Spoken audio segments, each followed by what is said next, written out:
আল্লাহ তাআলা মানব ও দানবকে সৃষ্টি করেছেন, স্পেশালি মানুষকে সৃষ্টি করেছেন। মানুষের মধ্যে তিন কোয়ালিটি জিনিস আছে বা তিনটি কি আছে।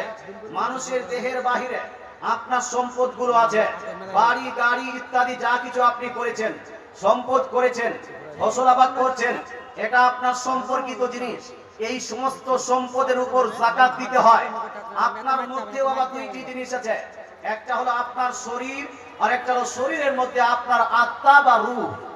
আপনার শরীরের মধ্যে আত্মা বা রূহ, আপনার যে সম্পদগুলো আছে, এই সম্পদ প্রসঙ্গে আল্লাহ তাআলা কোরআনের মধ্যে একাধিক জায়গায় ইরশাদ করেন, আতুজ যাকাত, আতুজ যাকাত। বান্দা, তোমাকে আমি যা যা সম্পদ দিয়েছি প্রত্যেকটা সম্পদে তুমি যাকাত আদায় করবে। যদি কেউ যাকাত আদায় না করে, যাকাত আদায় না করে, তাহলে হবে গুনাহগার, বদকার, সিয়াকার, কাবীরা গুনার মুরতাকিব হবে ওই ব্যক্তি যে যাকাত আদায় করে না। মুসলমান, সম্পদের যাকাত সাধারণত দুই রকম হয়ে থাকে। এক, আপনার ফসলের যাকাত। দুই, আপনার বাৎসরিক যাকাত। ফসলের যাকাত মানে হলো এই, আপনি যাহা কিছু ফসল আবাদ করছেন প্রত্যেকটা ফসলে আপনাকে যাকাত দিতে হবে। ফসলের যাকাতকে আরবিতে বলা হয় উশুর। কি বলা হয় এটাকে?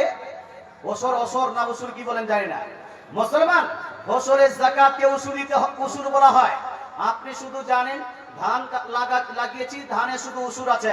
না না, ধানে শুধু উশুর নয়। আল্লাহ তাআলা রাসূল ইরশাদ করেন, মা সাকাতুহুস সামা ফাফিহিল উশুর। আকাশের বৃষ্টিতে বর্ষিত হয় যাহা কিছু ফসল আবাদ করেছো, প্রত্যেকটা ফসলে তোমাকে 10 ভাগের 1 ভাগ আল্লাহর রাস্তায় দিয়ে দিতে হবে। জোরে বলে সুবহানাল্লাহ। কত ভাগের 1 ভাগ জি? 1 কুইন্টাল ধান হলে কত কেজি উশুর? আমি যেখানে জিজ্ঞেস করি, কেউ বলছে উঁচু 2 কেজি উশুর দিতে হবে, কেউ বলছে 5 কেজি উশুর দিতে হবে, কেউ বলছে 7 কেজি উশুর দিতে হবে।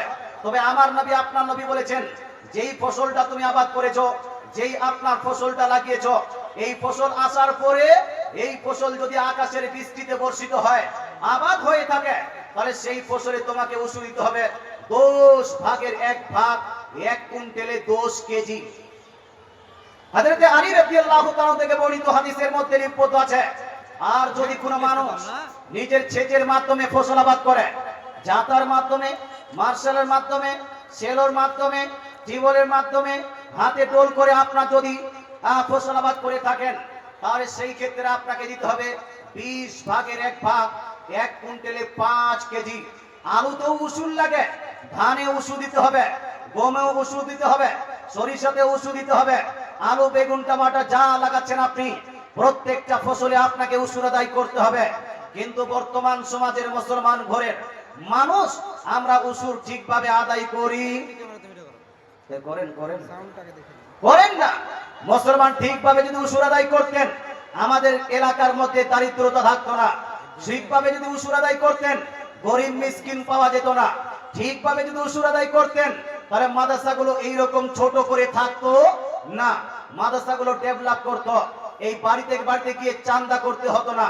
এই জালসা করার পরে এই 1 টাকা 2 টাকা 4 টাকা করে চাঁদা করতে হতো না। এলাকার মানুষ যদি সঠিকভাবে উশুর আদায় করে আর মাদ্রাসায় যদি পৌঁছিয়ে দেয়, মাদ্রাসা এমনিতে ডেভেলপ করবে কি করবে না ভাই?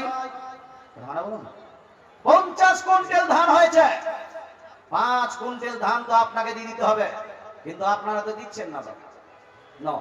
বলতে হুজুর জাম দিয়ে দিব, কিন্তু 50 কুইন্টালে 5 কুইন্টাল ধান দিব না। জাম দিতে রাজি আছে কেন ভাই?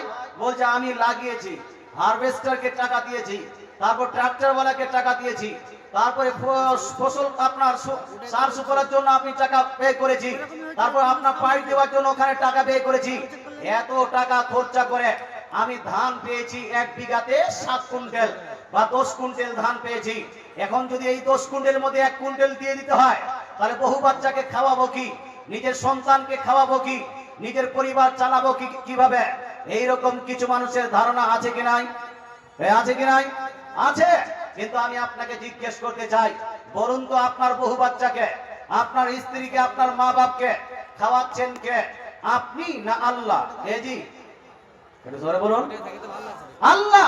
আল্লাহ যদি না চান, আপনি যতই আপনার ফসল আবাদ করেন, নিজের স্ত্রীকে খাওয়াতে পারবেন না। নিজের সন্তান সন্ততিকে খাওয়াতে পারবেন না।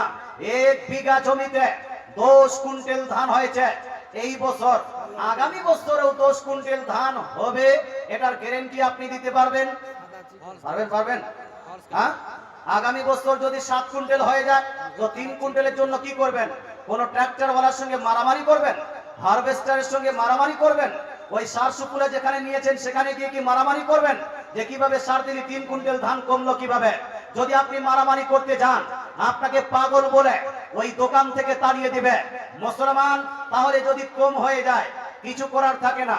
আর আগামী বছর যদি 10 কুইন্টালের জায়গায় 13 কুইন্টাল ধান হয় তো ওই 3 কুইন্টাল নেবেন কি নেবেন না? বলছেন না ওটা আমার না, 10 কুইন্টাল আমার নাকি? ওটাও নেবেন? 15 কুইন্টাল হলেও নেবেন মুসলমান। আপনাকে বলতে চাই, তাহলে 1 বিঘা জমিতে যদি 10 কুইন্টাল হয় আপনি সবটাই নেবেন। যদি 7 কুইন্টাল হয় তবু আপনাকে বরদাস্ত করতে হবে। যদি 13 কুইন্টাল হয় তবু আপনাকে বরদাস্ত করতে হবে। এই ধান দেনেওয়ালাকে, এই দেনেওয়ালাকে, দেনেওয়ালা আল্লাহ। 7 কুইন্টাল হলেও দেনেওয়ালা আল্লাহ, 10 কুইন্টাল হলেও দেনেওয়ালা আল্লাহ, আর 12-15 কুইন্টাল হলেও দেনেওয়ালা আল্লাহ। যে আল্লাহ তাআলা ফসল দিয়েছেন আপনাকে, আল্লাহ যদি না চান আপনি বীজন লাগানোর পরে সেই বীজনে ধান হবে না। আপনি ফসল আবাদ করার পরেও সেই ফসলে গম হবে না। সব আল্লাহর দেওয়াতেই হয়েছে। এই জন্য তো আমার রাসূল, আপনার রাসূল, দয়ার নবী, মায়ার নবী, আকাই নামদার মাদানী তাজদার আহমদী মুখতার জনাবী রাসূলুল্লাহ সাল্লাল্লাহু তাআলা আলাইহি ওয়াসাল্লাম ইরশাদ করেন, আল্লাহু ইউতি ওয়া আনা কাসিম। দেনে ওয়ালা হলেন আল্লাহ আর আমি রাসূলুল্লাহ হলাম বন্টনকারী। জোরে বলেন সুবহানাল্লাহ। মুসলমান, যে আল্লাহ তাআলা আপনাকে জমি দিয়েছেন, যে আল্লাহ তাআলা আপনাকে ফসল দিয়েছেন, সে আল্লাহ তাআলা ইরশাদ করেন, আতুজ যাকাত। বান্দা তুমি সঠিকভাবে যাকাত আদায় করবে। যাকাত মানে হলো পবিত্র করা। যদি আপনি সম্পদকে পবিত্র করতে চান, উসুর এবং যাকাত আদায় করতে হবে না? হবে না? হবে না। আপনি বলেন, হুজুর আমি ফসল আবাদ করি না, আমি দোকান চালাই, আমি চাকরি করি, আমি ওই কি বলছে বিজনেস করি, দোকান করি। মুসলমান, আমার প্রতি কিছু কি যাকাত ওয়াজিব আছে? আপনার প্রতি যাকাত হলো বাৎসরিক যাকাত। গোটা বছর খাওয়া দাওয়া করার পরে আপনার বাড়িতে যতগুলো সোনা আছে, যতগুলো চাঁদি রূপা আছে, সোনা চাঁদিকে একত্রিত করুন।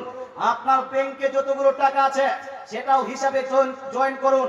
আপনার বিজনেসে যতগুলো সম্পদ আছে সেটাও হিসাবে জয়েন করুন। আপনার সেভিংস যতগুলো আছে সেটাও হিসাবে জয়েন করুন। জয়েন করার পরে আপনার টাকা যদি 52.5 তোলা সম পরিমাণ হয়ে যায়, 52.5 তোলা কি? 1 তোলা হলো 11.66 গ্রাম রূপা। 1 তোলা হলো 11.66 গ্রাম। তাহলে 12 গ্রামে যদি ভরি হয় 1 ভরি থেকে একটু বেশি, আর 10 গ্রামে যদি ভরি হয় 1 গ্রাম থেকে একটু কম, অর্থাৎ 52.5 আনুমানিক 52.5 ভরি চাঁদি, 52.5 ভরি রূপা পরিমাণ আপনার কাছে যদি এই সমস্ত সম্পদকে মিলিয়ে হয়ে যায়, তাহলে আপনার প্রতি যাকাত দেওয়া হলো ফরজ। আপনার স্ত্রীর গলায় যেটা সোনা আছে সেটারও যাকাত দেওয়া লাগবে। আপনার স্ত্রী, আপনার বেটির কানে যে বালি আছে এটারও আপনাকে যাকাত দিতে হবে। হাতের যে মাল আপনার চুরি আছে এটাতেও যাকাত দেওয়া লাগবে। আপনি এলআইসি করেছেন, আপনি সেভিংস করেছেন, সেখানেও আপনাকে যাকাত দিতে হবে। আপনার বাড়িতে যেই বিজনেসের দোকানটা আছে, যে কোনো দোকান হোক না কেন, দোকানে যতগুলো সম্পদ আছে প্রত্যেকটা সম্পদের আপনাকে গুনিয়ে গুনিয়ে যাকাত দিতে হবে। না হলে মরলে বুঝতে পারবেন কত বড় পাপ করেছে।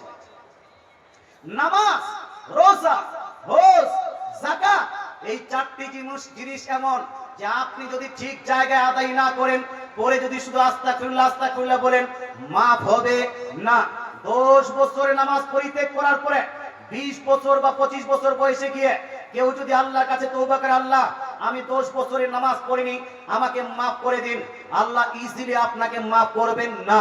এটা পদ্ধতি নয়।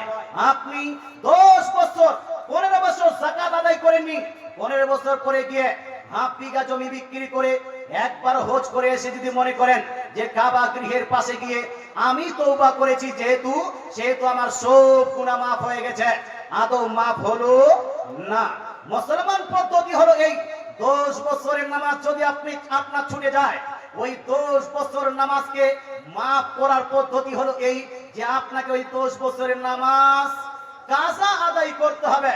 কাজা আদায় করার পরে আল্লাহর কাছে দোয়া করতে হবে, আল্লাহ এটা যেই টাইমে আমাকে নামাজ পড়াটা দরকার ছিল সেই টাইমে আমি পড়তে পারলাম না, এখন আমি সেটা কাজা আদায় করে দিয়েছি, আল্লাহ তুমি আমাকে মাফ করে দাও।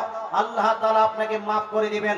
মুসলমান তদ্রূপ, কেউ যদি 15 বছরের যাকাত ঠিকভাবে আদায় না করে, উসুর আদায় না করে, 15 বছর পরে সঠিক পদ্ধতি, মাফ পাওয়ার সঠিক পদ্ধতি, যেই গুনাহে কাবিরাটা আপনি করেছেন, যেই বড় গুনাহটা আপনি করেছেন, সেখান থেকে মাফ পাওয়ার পদ্ধতিটা হলো এই যে আপনাকে গুনে নিতে হবে, আনুমানিক হিসাব লাগিয়ে নিতে হবে যে কতগুলো উসুরের ধান আপনি খেয়েছেন, কতগুলো উসুরের আপনার সরিষা আপনি খেয়েছেন, কতগুলো উসুরের আপনি গম খেয়েছেন, সব হিসাব করার পরে ওই সমপরিমাণ টাকা আপনি আদায় করে তারপরে আল্লাহর দরবারে তওবা করবেন। দিস ইজ দা সিস্টেম, এটা হলো সিস্টেম। কথা বোঝা গেল ভাই? তো সম্পদের যাকাত আছে, উসুর যাকাত, বাৎসরিক যাকাত। আপনার শরীরেরও যাকাত আছে কি নাই? আছে না? শরীরের যাকাতটা কি? হাদিস শরীফের মধ্যে বর্ণিত হয়েছে, শরীরের যাকাত হলো রোজা। রমজান মাস আসলে হাঁটুর ব্যথার বাহানা করা যাবে, করা যাবে? পেটের ব্যথার আপনার বাহানা করা যাবে না, সুগারে বাহানা করা যাবে না, বিপি বেড়ে গেছে এই বাহানা করা যাবে না, আপনি চলতে পারছেন না এই বাহানা করা যাবে না। গোটা বছর আপনি ভালো আছেন, রমজান মাস আসলে আপনার বিপি বাড়লো কিভাবে? রমজান মাস আসলে আপনার সুগার বাড়লো কিভাবে? রমজান মাস আসলে হাঁটুর ব্যথা বাড়লো কি করে? সুতরাং ভাই আপনাকে বলতে চাই, শরীরের যাকাত হলো রোজা। রোজা রেখে শরীরের যাকাত আদায় করতে হবে। সম্পদের যাকাত হলো, শরীরের যাকাত হলো। এবার রূহ এবং আত্মার যাকাত। আপনার মধ্যে যে রূহ আছে, রূহকে পাক করার জন্য, আত্মাকে পাক করার জন্য কি করতে হবে? আমার নবী ইরশাদ করেছেন, যে হাদিসটি পড়লাম, যে আমার প্রতি তোমরা বেশি বেশি করে দরুদ এবং সালাম পড়বে। আমার প্রতি দরুদ এবং সালাম পড়াটা এটা হলো তোমাদের রূহ এবং তোমার আত্মার যাকাত। জোরে বলেন সুবহানাল্লাহ। রূহ এবং আত্মার যাকাত হলো রাসূলের প্রতি দরুদ এবং সালাম পড়া। তাই একবার আসুন দরুদ এবং সালাম